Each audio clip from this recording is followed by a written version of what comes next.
Tama ka. Gagawa ng bagong butas na paglalabasan ng kayamanan. Matapos palitan, tatakpan na muli ang butas. Ang tawag namin doon ay side stealing. Ibang klase talaga ang mundo nyo. Gon, nakita ko na. Spider. Lumabas na rin dito ang kanilang larawan. 2 target, isang babae at isang lalaki. Kaya magmadali kayo. Teka, sandali! Anong gagawin natin sa subasta?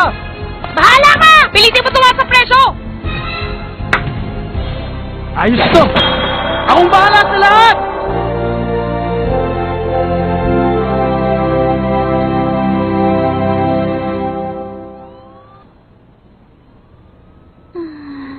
Sana ang mami ko ay...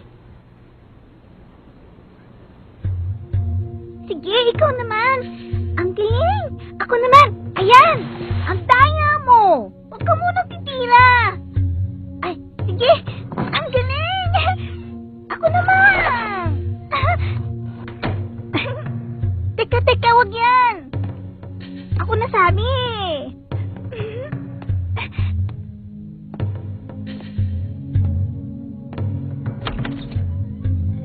Ah! Ang galing mo talaga! Nakakaasar ka na! Okay!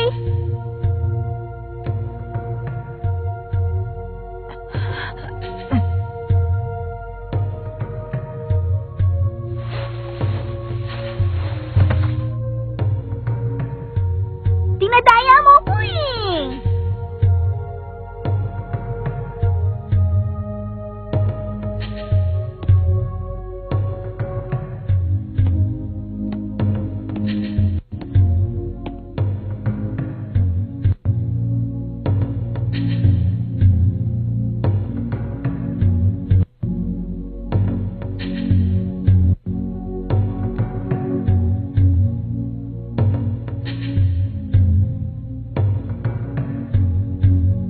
Maliwanag ang sikat na binibigay ng araw mula sa kalangitan.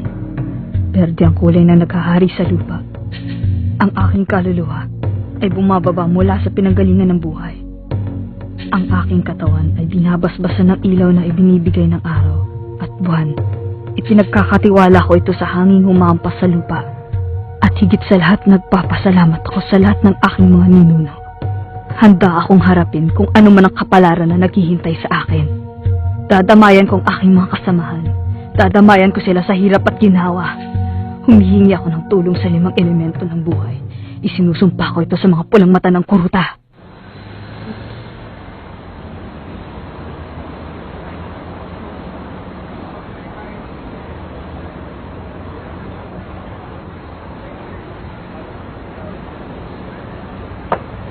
Nataka ako. Sino naman kayang taong makakatalo kayo, Boy? Kung tama ang hinala ko, kaya tayo nandito ay para alamin ang tungkol dyan. Si Bon, isang simple at napakalakas na halimaw. Huwag ka na lang magsalita. Ang ganyan.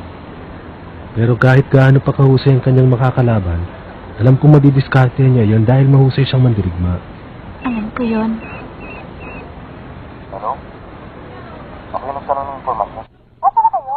Dito lang, malapit lang sa inyo. Mukhang tama ka. Silang 2 na nga yan. Ipapasa ko na sa inyong pabuya. Sabihin nyo agad kapag natanggap nyo na. Nagkakaintindihan ba tayo? Ah, natanggap ko na. Ang laki nito! Tumayo ka na dyan, namalas na tayo. Pero ngayon hindi na nagawang tumalik ni Yvonne. Dati-rati humahabol siya kahit huli siya sa ginagawa nating pagpupulong. Hindi. Pero naalala mo ba ang sinabi niya? Hindi siya babalik hanggat hindi niya natatapos ang mahilig sa kadenang yon. Narinig mo yan, hindi ba? Oo, pero hindi siya nagtatagal sa ganitong gawain. Sana naman ay nahirapan lang siya sa kanyang kalaban. Sana tama ka. Oo. Namiss ko na talagang malakas na sumigaw na yon.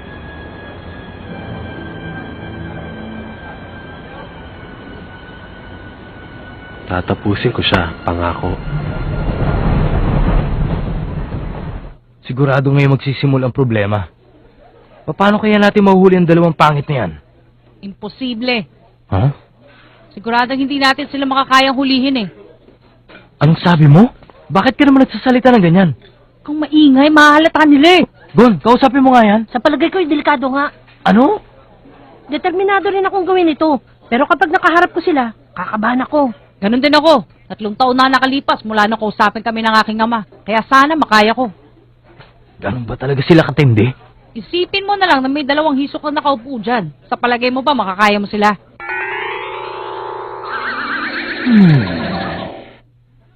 Nanginginig na ako. Sa palagay ko hindi natin sila matatalo. Tsaka, ano sa palagay niyo ang dahilan? Kung bakit nagpapakita ng generyod na sa publiko? Nakikita mo naman eh. Hindi ba nagde-date silang dalawa? Hindi!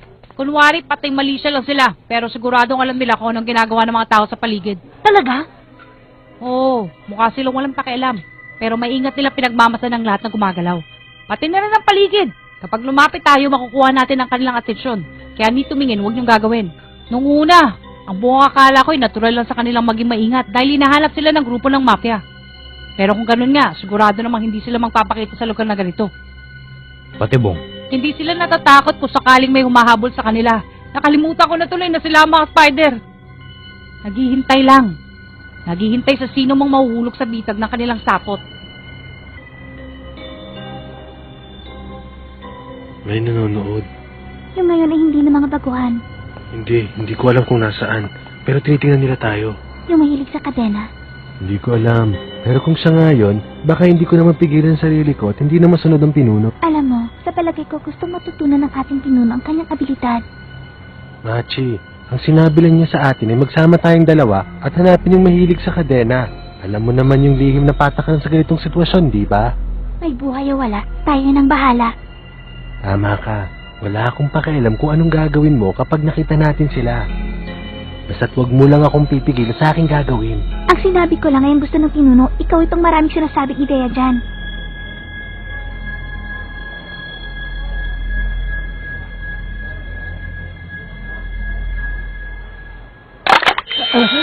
Nagbago ang ihip ng hangin. Nakakatakot. Kinakabahan ako. Napansin ba nila tayo? Huwag kang mag-alala, Leorio. Hindi pa. Hindi natin alam, lalo na ako. Mabuti pa kayo, pwede nyo itago inyong sarili gamit ng Zetsu.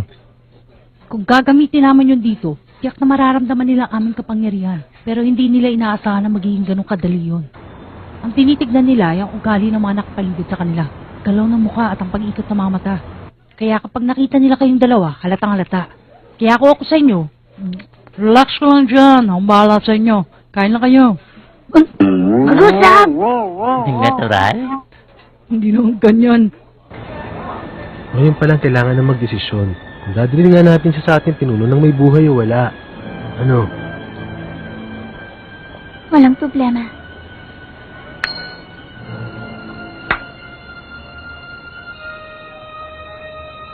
Kagamba. Sapot.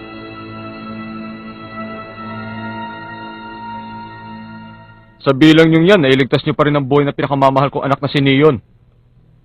Maasahan talaga kayo. Kaya nagpapasalamat ako sa inyo. Ipadadala ko muna sa aking bahay. Ayos lang ba sa iyo, Neon? Wala naman ako magagawa, diba? Ano pang dahilan para manatili ako dito? Wala nang subastahan. Ay, sana wala na rin ako. Maulit pa sa 1 taon na subastahan. Huwag kang mag-alala. Saka pinapangako ko sa iyo, anak, babawiin ko ang bagay na ninakaw na gustong gusto mo. Talaga? Kailan ba ako sumira sa pinangako ko sa iyo? Ang masasabi ko ay medyo marami ka ng tinupad. Naisahan mo ako doon, anak, ah.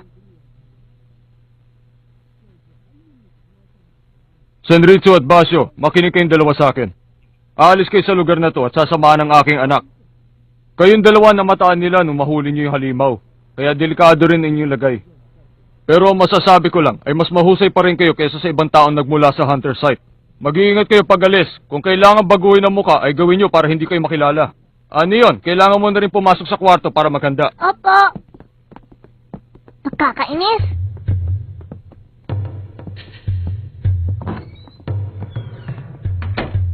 Paano? Mabalik tayo sa negosyo. Matutuloy pa rin ang subastahan ayon sa takdang araw. Hindi pa rin nagbabago ang oras. Nasisiguro kung hindi magpapakita ng kahinaan ng komunidad kahit anong grupo pa makabangga nila. Ayon sa 10 na katatanda, babawiin nila ang mga ninakaw na kayamanan kahit ano pa ang mangyari. Sandali lang. Paulit-ulit na siguro. Pero ang sabi ng miyembro ng Gineryodan na nahuli namin ay hindi nila nakuha ang kayamanan dahil meron ng injung nauna. Ubus na ang lahat ng mga inju. 9 na katawan daw ang nakita nila. Pero merong isang nawawala. Kung tawagin nila yun ay Owl. Siya ang may hawak ng mga kayamanan. Siguro ay nasa kamay pa siya ng grupong Generiodan. Ang kapangyarihan ng Nen ay alam ng 10 ulo ng komunidad. Kung meron lang magtuturo kung nasa ng kayamanan, hindi na nila pahihirapan pa. Ang pagkakaalam ng komunidad, ang mga kayamanang hawak-hawak ng Owl na yon ay nasa kamay na ngayon ng Generiodan. Dahil wala na ang Indio, ang 10 tao ay nagpatawag na ng mga profesional para asakasuhin ang mga Ryodan. Ano?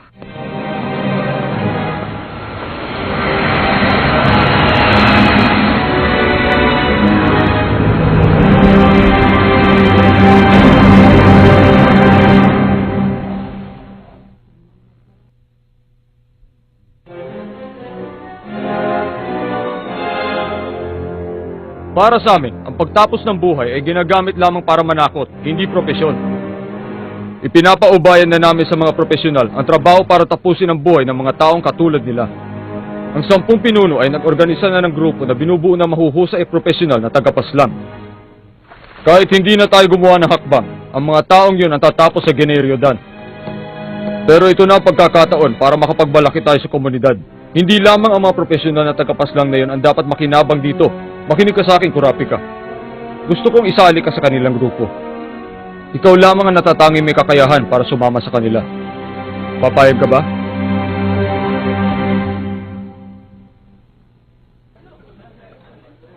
Gumalaw na sila. Anong gagawin natin? Inuulit ko, hindi lang sila basta-basta nananalo sa laban. Kahit kinakabahan ako, kailangan natin gumawa ng paraan. Oh, nandito na tayo kaya hindi na tayo atras. Ay, kung ganon, makinig kayo mabuti sa lahat ng aking sasabihin. Ang pagsunod sa kanila ay gagawin namin ni Gon. Mula ngayon, hindi nila dapat mapansin ang bawat galaw natin. Magagamit ng Zetsu.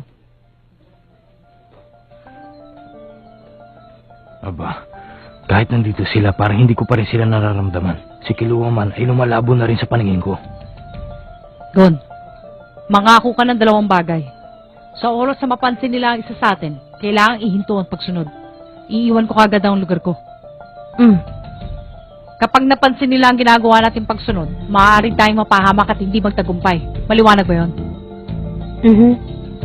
Magagamit natin ng cellphone bilang babala. Pag may problema, magpaparing ako ng isa. Para sa ating pag-uusap, sagutin mo sa pangalawang ring. Gamitin natin ang Vibra mode. Kapag naghiwalay silang dalawa, susundan natin ang iyong babae. Makipag-ugnayan ka kay Zepay, Leorio. Ikaw na lang ang bahala sa sumastahan, ha? Teka muna, wala ka bang ibang mas magandang ipapagawa sa akin? Bago lahat, makinig kayo. Ang mahalaga ay manatili kayong buhay. Sandali. Hindi mo pa naranasang sumubaybay, hindi ba? Minsan lang. Kay Hisoka nung nagaganap ang Hunter exam. Talaga? Hindi ka napansin? Siguro mga 1 araw ko siyang sinusundan. Ang galing mo pala. Pinuri din ako nun ni Hisoka eh. Para daw ako isang mabangis na hayop. Gon, ang totoo niyan, mabangis ka talaga. Mabangis ako. Aray! Bakit mo naman ginawa yun? Wala akong dahilan. Dahil doon, pasado ka na, wala na ako itatanong pa. Basta't siguraduhin mo lang na hindi nila mapapansin ang ginagawa mong pagsunod sa kanila. O paano, tayo na! Kaya yan. Maghihintay ako. Gon, Killua.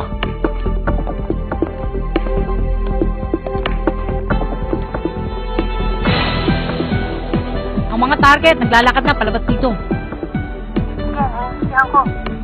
Nakita ba tayo? Hindi ko magalala. Kapag ginagamit natin ang sensor, mahirapan sila makaramdam.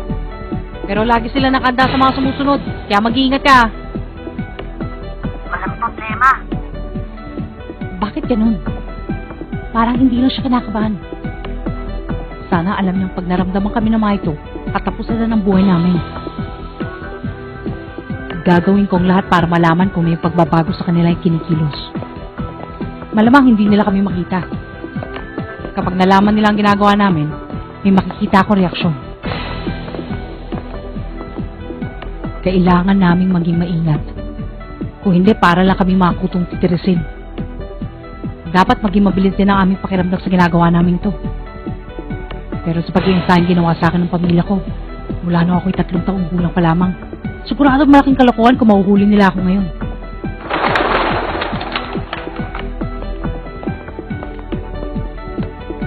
Sinusundan ba tayo?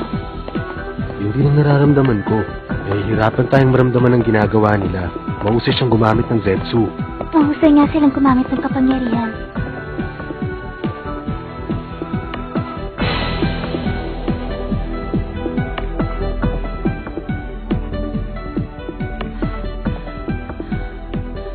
Masama to. Pumupunta sila sa hindi matao. Siguro alam na nilang merong sumusunod sa kanila. Kung ganon, siya kaya itong patibong? Hindi nila nararamdaman ang ginagawa namin. Siguro, hindi pa nila alam. At patungo na sila ngayon sa kanilang pinagtataguan. Kung tama hinala ko, tagumpay ang ginagawa namin. Isa ba itong patibong? O ang kanilang lugar na pinagtataguan? Alin kaya sa dalawa? Kung patibong, kailangan na namin lumayo. Ipagpapatuloy ko.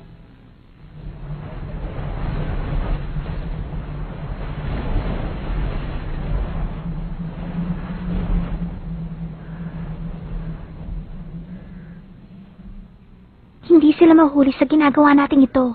Siguro hindi nila kasama yung mahilig sa kadena. Bakit naman? Dahil meron akong palagay na mag-isa lang kung gumawa ng trabaho yung taong mahilig sa kadenang yun. Paano mo nasabi? Hindi ba't ang pinagtatrabuhan niya yung pamilya ng Nostrad? Sa palagay ko, mag-isa lamang siya nung magharap sila ng ating kasamang si Uvon. Nasabi ko yun dahil walang gumagalaw sa mga miyembro ng mafia. Kung miyembro ng organisasyon ang tumapo sa kanya, siguradong pinakita na nila ang bangkay ni Uvon sa lahat ng tao dito, bilang ganti sa ginawa natin sa komunidad. Pero dahil hindi pa nangyayari yon, siguradong yung taong mahilig sa kadena ang tumapo sa kanya at hindi na niya sinabi sa komunidad. Ano kaya ang matinding dahilan ng taong yun at nag-iisa niyang nilulutas ang problema nang walang tulong mula sa organisasyon? Siguro personal. Ang haba naman ang sinabi mo, hindi ko tuloy naintindihan. Tumahimik ka dyan. Ang sabi ko, mahirap magiganti na walang kasamang kapamilya o kaya ay humingi ng tulong sa ibang tao. Kaya nasisiguro kung lumalakad mag-isang taong yon at tiyak na hindi siya kasama ng mga baliw na sumusunod sa atin ngayon. Parang ang hirap naman yata intindihin ang mga sinasabi mo. Kung ganun, sabihin mo nga sa akin kung anong laman niyang isip mo. Sandali lang nag-iisip ako. Sa palagay ko, ang mga sumusunod sa atin ay may kinalaman doon sa taong mahilig sa kadena. Sigurado ka? Yan ang hula ko. Ay nako, ikaw talaga. Ang yabang-yabang mo magsalita dyan, samantalang hindi ka pa rin naman pala sigurado sa sasabihin mo. Kumusta, Kilua? Siguro meron silang hinihintay o kaya inaakit nila tayo. Ha? Inaakit? Huwag mo sabihin alam na nilang nandito tayo. Hindi ko pa sigurado. Pero hindi nila alam kung nasan tayo. Kung sinusubukan nila tayo akitin, nagkukunwari lang silang hindi pa nila alam na nandito na tayo para sugurin natin sila. Anong gagawin natin? Siguro may hinihintay lang silang kasamahan. Kaya mabuti pa maghintay na rin tayo dito. Gon, patayin mo sila mabuti. Kapag may napansin kang kakaiba sa kilos nila o sa kanilang mukha, umalis na tayo kaagad. Sa oras na tumawag ulit ako sa telepono mo, lumayo ka na dito. Sino bunaga to? Si Rex ito. Bakit nang patawag ka? Wala naman. Gusto ko lang kayong gusto eh. May sumusunod sa amin. Pero hindi pa sila gumagawa ng hakbang. Nahihirapan kaming malaman kung nasa ng pwesto nila. Baka matagalan pa kami dito. Masamang balita yan. Pero ako meron akong magandang balita para sa inyo. Ha? Magandang balita? Ano ibig mong sabihin?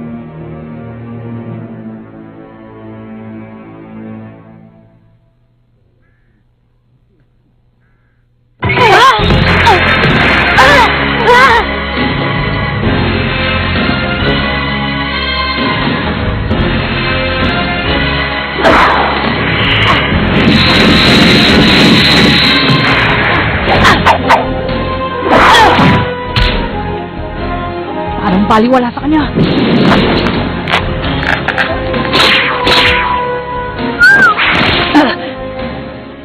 Kumusta, Fix?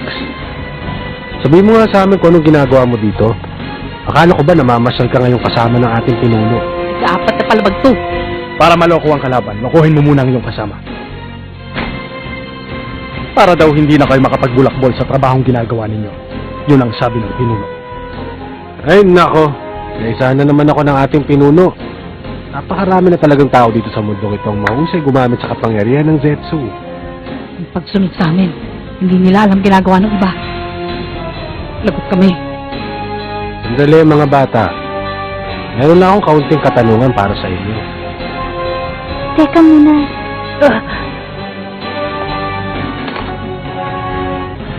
Sa palagay ko'y nahuli na natin ang pundot ng mahilig sa kadena.